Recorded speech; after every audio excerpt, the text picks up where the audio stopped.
Salam Media Sriwijaya. Sungai Enim meluap karena curah hujan dari siang hingga malam, Sabtu tanggal 25 Juni tahun 2022. Masyarakat yang terdampak di beberapa desa mulai dari Karangraja dan seputaran wilayah desa tersebut terpantau ketinggian air mencapai hampir 1 meter.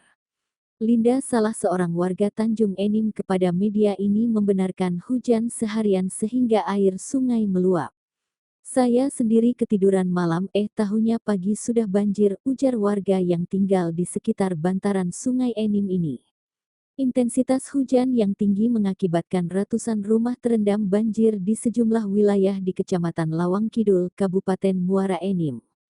Tak hanya itu, beberapa titik ruas jalan lintas tengah Sumatera, Jalin Tengsum pun ikut terendam banjir, hingga menyebabkan ratusan kendaraan bertonase tinggi harus rela antri menunggu debit air turun, di wilayah Kecamatan Lawang Kidul, Kabupaten Muara Enim, Minggu tanggal 26 Juni sekitar pukul 0.30 waktu Indonesia Barat.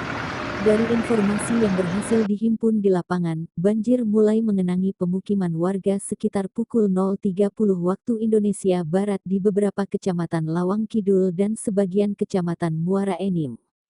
Hal tersebut dikarenakan sebelumnya sebagian di wilayah Kabupaten Muara Enim terutama di bagian hulu diguyur hujan dari sore kemarin, Sabtu tanggal 25 Juni hingga Minggu malam.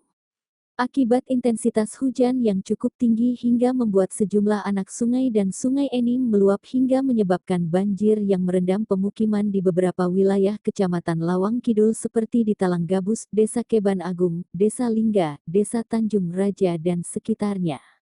Sedangkan di Kecamatan Muara Enim banjir juga mengenangi pemuka di Desa Karangraja. Air mulai memasuki pemukiman warga sekitar pukul 0.30 waktu Indonesia Barat dengan kedalam bervariasi dari sebatas 2 mata kaki hingga 2 meter dan baru sekitar pukul 6 waktu Indonesia Barat air mulai surut.